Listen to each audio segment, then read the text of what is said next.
Assalamualaikum warahmatullahi wabarakatuh. Perkenalkan, aku Nufika Hayunita dari 11B2. Di sini saya akan melakukan presentasi mengenai AMDAL proyek Stasiun Baru Tanah Abang. Yang pertama itu ada lokasi proyek.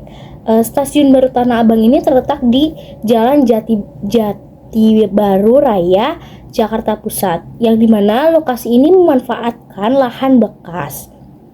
Lalu untuk waktu pelaksanaannya itu pada 30 April 2023, mulai untuk konstruksinya pada bulan Mei 2024. Target selesai untuk tahap pertamanya itu pada bulan September tahun 2024, dan target selesai keseluruhan itu pada akhir 2024. Lalu ada proses dari proyek Stasiun Baru Tanah Abang ini.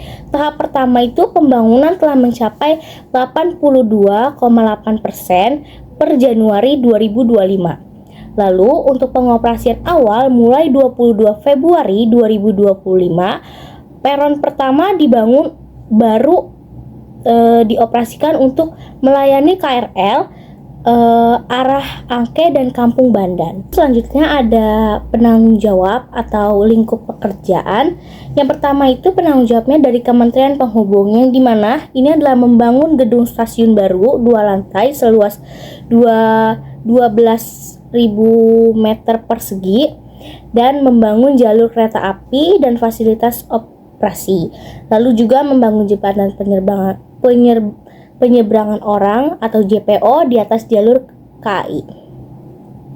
Lalu ada pemerintahan Provinsi DKI Jakarta, yang dimana ini adalah membangun pelebaran jalan dan membangun fasilitas integritas dan moda. Selanjutnya ada penanggung jawab dari PT KAI, yaitu membangun plaza dan stasiun halaman, membangun area parkir, menata tiket, dan membangun fasilitas intermoda dan kanopi. Lalu ada nilai investasinya yaitu sebesar 380,93 miliar. Selanjutnya ada lingkup hidup sekitar Stasiun Tanah Abang.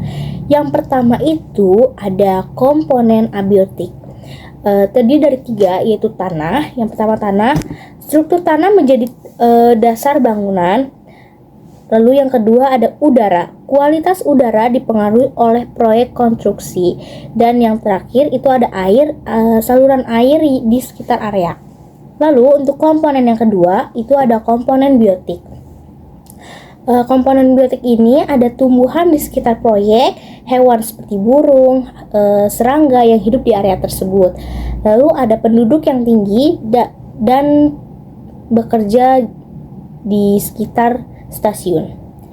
Yang ketiga itu ada komponen budaya. Komponen budaya ini aktivitas ekonomi, yaitu perdagangan di pasar Tanah Abang yang padat, kegiatan sosial masyarakat sekitar yang bergantung pada jalur transportasi umum.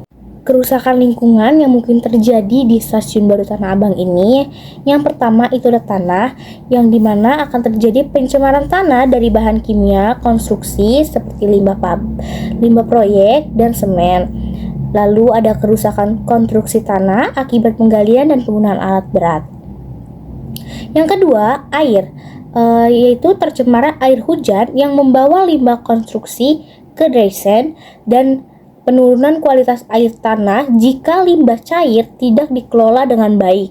Lalu yang ketiga itu ada udara, yaitu meningkatnya polusi udara akibat debu dari penggalian tanah di proyek itu.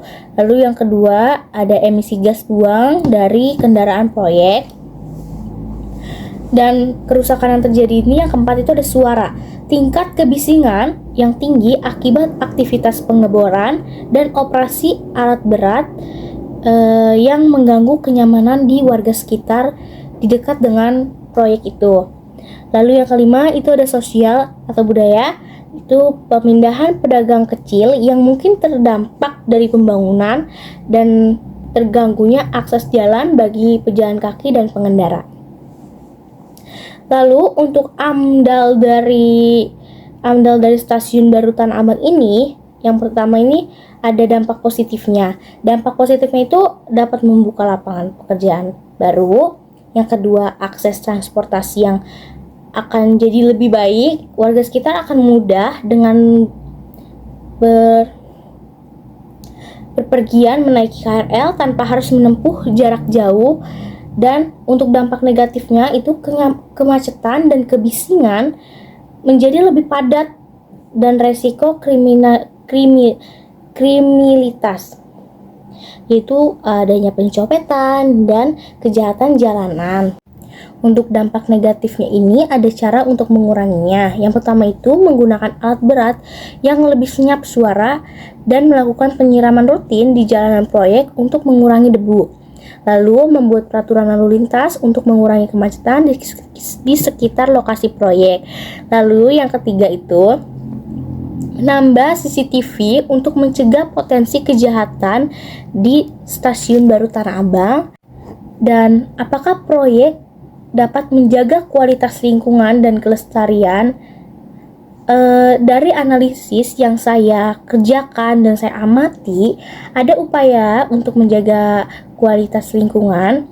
Yang pertama itu memasang penutup proyek untuk mencegah debu. Lalu yang kedua, adanya sistem pengolahan limbah konstruksi agar tidak mencemari air tanah atau saluran air. Dan yang ketiga itu proyek stasiun baru Tanah Abang dirancang ramah lingkungan dengan penggunaan bahan bangunan yang lebih hijau. Jadi kemungkinan besar dari semua yang telah dibangun di stasiun baru Tanah Abang ini tuh akan bisa untuk tetap menjaga kualitas lingkungannya. Dan stasiun baru Tanah Abang ini dapat membawa sosial dan ekonomi, namun perlu dijaga juga atau dikelola dengan baik dampak negatifnya agar warga sekitar tidak merasa dirugikan. Terima kasih. Kurang lebihnya mohon maaf. Wassalamualaikum warahmatullahi wabarakatuh.